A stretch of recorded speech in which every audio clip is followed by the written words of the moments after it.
know it's about to be juicy.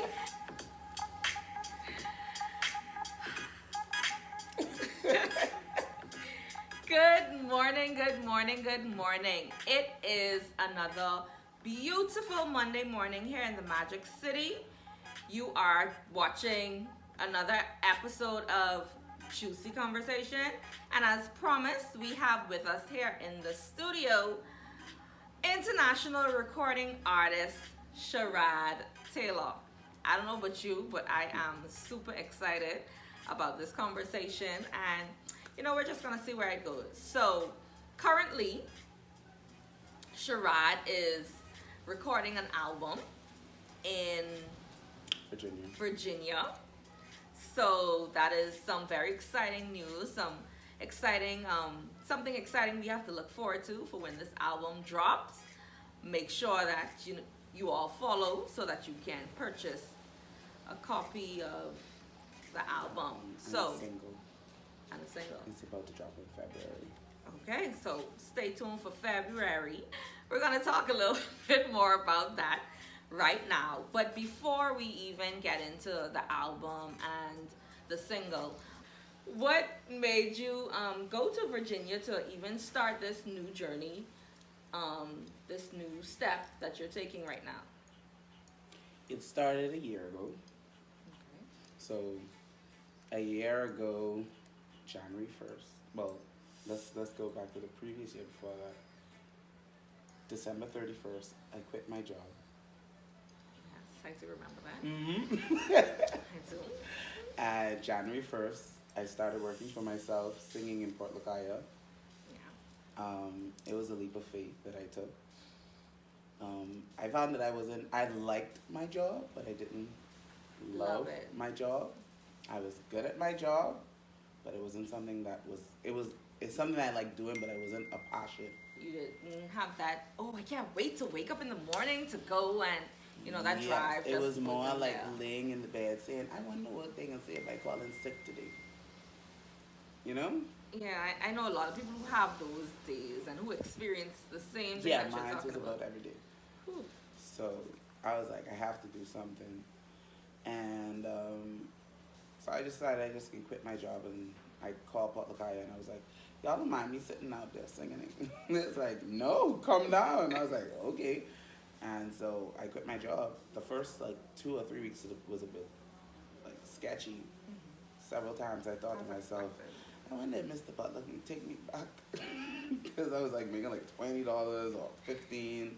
And then someone just was like, wait. Just wait it out. Give it another 2 weeks. And I did. And probably 3 days after I had that conversation with that person, I made $200 in one day. And then the next day it was $200 again. Mm-hmm. And I was like, oh, okay. And I love how you said you were told to just wait, because a lot of times people jump into things, they take this leap of faith and they expect things to just happen instantly. It's gonna happen the first day you do it. No, that is not. I mean, some people may be lucky or blessed enough for it to happen in the blink of an eye, but a lot of times we have to wait it out. We have to learn to wait, be patient. And I love that you're not sleeping on your talent, because a lot of people out there, they could sing. Listen, if I could sing. But that's a problem. That's a problem in the Bahamas. What's that? We don't support artists. We don't support singers. We look at singers like help, or he could sing, let him sing to my wedding, but I don't want to pay him how much he's worth. Or it's my birthday. When I walk into a restaurant, it's somebody's birthday, they automatically say, oh, it's my birthday, you could sing me a song. And I would just sing. Now I say no. Yeah, because that's it's my your livelihood. My livelihood now. So I say no. If you want me to sing, you have to pay me. You book me. Exactly. And that's something that I tell a lot of persons also. You have to know your worth. A lot of times people don't want to pay for what it is that you offer, but if you know that you are worth what it is you're charging, the people that will support you and will want to pay and will see your worth will come. So once again, you just have to wait. Let them see that you're not settling. Mm-hmm. You're gonna push yourself out there. You're gonna put yourself out there to get what it is that you know you are worth. Mm-hmm. And when they see that people start respecting you for your work is when they're gonna start coming back to you. And then sometimes, like right now, it's a bit too late because a lot of them, because where I'm traveling back and forth, now a lot of people are trying to book me. You're busy. You're But I'm booked busy and now. busy. Exactly. Hey, So that's it's what I'm like, talking about. so, And I love it. Sometimes they want to wait until you're opening for Beyonce or you're, doing something grand before they support. But you have to start by supporting, when you're just the little man. Because when you get up there, it may be too late. So I'm just loving like everything you're doing, and like I was saying, if I could sing, I would be in the bank just singing, in the movies singing. I'd be in Burger King bathrooms singing. tell you lose your voice. Listen, and then you because just stop singing. listen, this man he can sing. I even when you did, I don't know if it was your first song, Spaceship. Spaceship. I had the opportunity to actually go to the studio while he recorded from start to finish, and I loved it. I mean, this man puts in work, so I know I have a level of respect for him that may be different from someone else's because I see the work that he puts in. I see, the leaps of faith that he takes. Me, I'm not leaving my home. Well, I wouldn't say me, but I know persons that would not leave their home with the Dorian clothes on their back, less than $100 probably in their Girl, I pocket had $15 in my pocket. to go Hold out on, there, 15 Bahamian dollars in my pocket. taken to the U.S. Girl to the U.S. Leap of faith with $15 in Dorian clothes to go and now be No socks, short pants. like, I love it. You're now in Virginia recording. You're going back now, so I'm so happy I got this chance to just sit and have this conversation before he leaves, because he's going back to continue with his album, and he did not know what was in store for him, but that leap of faith has him doing big things, and I am so happy. I admire it, and this will be a lesson for a lot of persons who just sit back and wait for things to fall on their lap to realize it's not gonna happen. You can't say, because I always wanted to be a singer, and I literally was waiting on someone to discover me. But how would they discover me if I'm not out there? And I didn't never realize that, because I sing places. I sing here. Like, I could name the big places I've sang, like the OAS in Washington D.C., like in front of in Canada. And with the OAS, that was like in front of like millionaires and state leaders and stuff like that. Stop. And I sit next to money, y'all. $50. But seriously, like doing that, I thought that, oh, I can get discovered through this. But then it was so much downtime where I wasn't performing. So how could I get discovered if I'm not out there? So when I went to Canada, I did the competition. That put me out there, number one, because it was televised in Canada. So that was a big thing, and then making it to the top 3. So I had a lot of Canadian people reaching out and wanting to work with me, but I was already back home, back to my daily 1, 2, 3s, going here and there, and stuff just started happening, and then I had to make a decision, I honestly, this year makes 10 years since I wrote a letter to myself. We had to write a letter to ourselves and mail it to ourselves.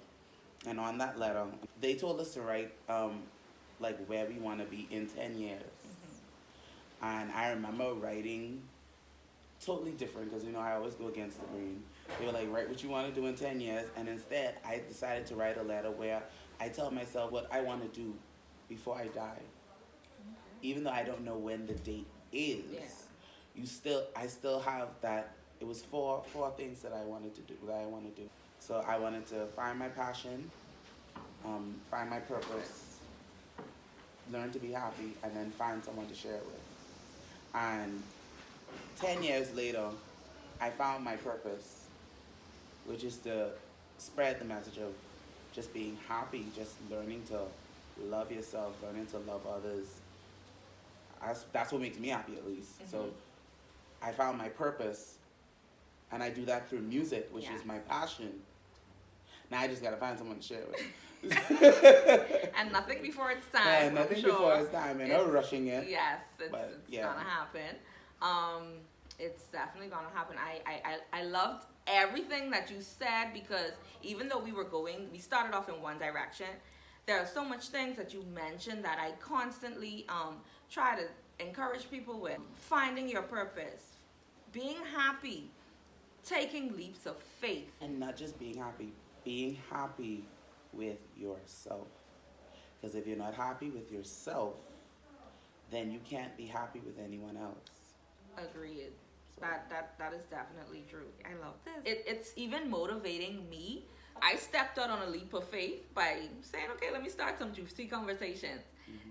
It warms my heart on Mondays or Sundays when I get messages to be like, oh, what's the conversation gonna be about tomorrow? Or how come you ain't post yet?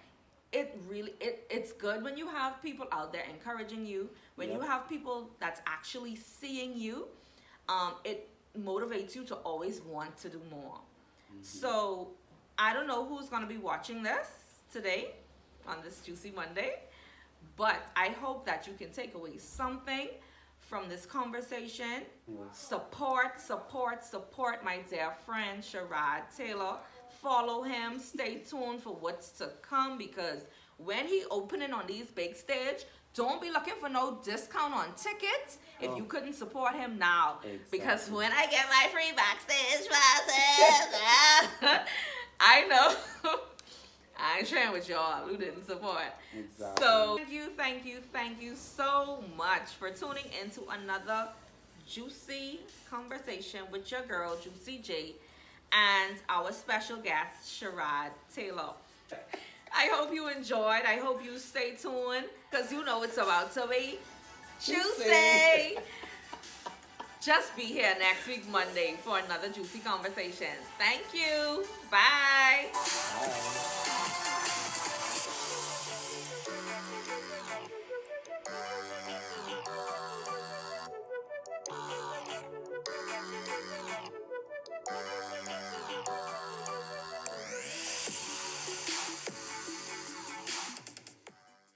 Now that was juicy.